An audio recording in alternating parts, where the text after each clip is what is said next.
Today, we're diving into a really interesting proposal that wants to completely overhaul beauty education in the U.S. The goal?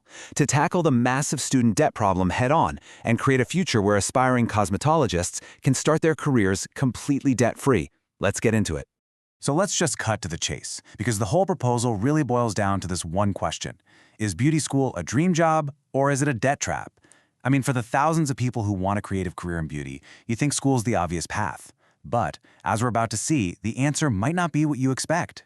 And that whole debt trap idea, it often starts with this number right here, $14,000. That's the average amount of student debt someone takes on just to get a cosmetology credential. I mean, imagine starting your dream career already that far in the hole. Okay, so this brings us to the first big argument in the proposal, that the current system isn't just a little flawed, it's fundamentally broken, especially for the students it's supposed to be helping. To really get why they're calling the system broken, you have to understand this one government rule. It's called the Earnings Premium Test, and it's actually pretty simple. For a school program to get federal funding, at least half of its graduates have to earn more than a typical high school grad in their state. That's the bar. Seems pretty low, right? Yeah, well, the reality is pretty staggering. A whopping 90% of graduates from these big, for-profit beauty schools fail this test. Let that sink in. 9 out of 10 students walk out with a credential that gives them no immediate financial leg up over someone who just finished high school. Now, to be fair, the industry has a counter-argument here. They say these official numbers don't tell the whole story. Their point is that a huge chunk of a stylist's income comes from cash tips, which often go underreported. So they argue the real earnings are actually much, much higher. But this proposal argues the problem goes way deeper than that. They call it the clock hour trap. See, right now, most states require you to log a certain number of hours. We're talking 1,000, 1,600, sometimes even more. This creates a really weird incentive for schools, because their revenue is tied to how long you're in that chair, not how quickly you actually master the skills. And this really sums it up perfectly. It's like a time tax on students. Just think about it. You could be totally ready to start your career, but you're stuck paying tuition and staying out of the workforce, all just to run out the clock. It's wild. And what does this all lead to in the real world? Well, real financial trouble. Even before the pandemic hit, at nearly 500 cosmetology schools, more than 30% of students were already heading towards defaulting on their loans. The system was already cracking under the pressure. Okay, so if that's the problem, what's the fix? Well, the proposal offers a pretty radical two-part solution. Part 1 starts with this idea. Let's completely transform beauty school into an earn-while-you-learn apprenticeship. And this right here is the heart of it. It shows the two financial futures. In the current school model, you're paying about 17 grand in tuition and earning nothing. But in the proposed apprenticeship model, you pay zero in tuition and you earn over $20,000 while you're training. It just completely flips the script from going into debt to earning a real income from day one. So what would this journey actually look like for a student? Well, it's a pretty clear 5-step path. First, you get hired by a salon. Then you spend about 80% of your time training on the job and 20% in classes. The absolute key is step 4. You get paid for all of it. And the end result? You graduate with a license, real-world experience, and absolutely zero debt. And this new model completely shatters that clock hour trap we talked about. Your progress is based on what you can do, not how long you've been sitting in a classroom. As soon as you master a skill, you move on. The training time finally matches the actual learning curve, not some random number of hours.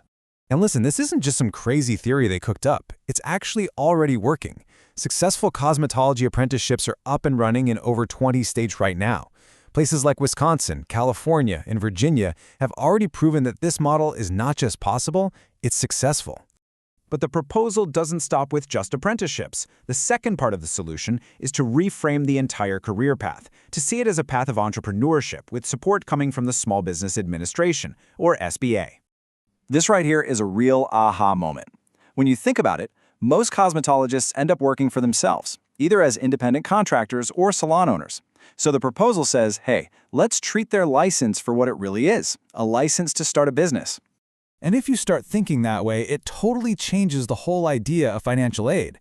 Instead of taking out student loans that create debt just to pay for past education, the proposal suggests using SBA microloans. These aren't for tuition. They're an investment in a future business to help graduates buy the tools, get the insurance, or rent the booth they need to start earning money right away. And To make sure these new entrepreneurs don't just get thrown to the wolves, the plan is to build business training right into the program. So apprentices would learn all the practical stuff they actually need. Tax compliance, marketing, how to manage cash flow, real-world skills for running a successful business. So this all sounds great in theory, right? But how on earth could you make such a massive change actually happen?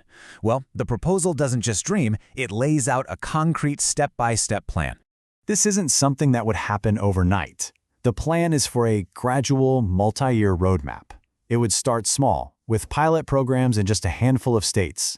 The next phase would be all about aligning federal regulations, with the end goal being a full transfer of oversight away from the Department of Education. It's designed to be a stable, careful transition.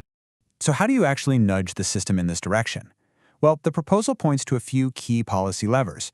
It's basically about redirecting existing money, using federal grants as a carrot to get states to reform their own licensing laws, and giving salons tax credits to incentivize them to hire more apprentices. So let's just bring it all home and look at the final comparison, because it really says everything. The current school model, we're talking high costs, no income while you learn, and a really high risk of loan default. The proposed apprenticeship model, zero tuition, a positive income, skill-based learning, and almost no risk of default, because there's no debt to begin with. The difference is just night and day. And that brings us to the final, big-picture question. This is a bold plan for the beauty industry, for sure. But when you look at the logic, this whole earn-while-you-learn, debt-free idea, you have to ask, could this model work for other skilled trades too? Could this be a real weapon in the fight against the wider student debt crisis? It's a powerful idea to think about.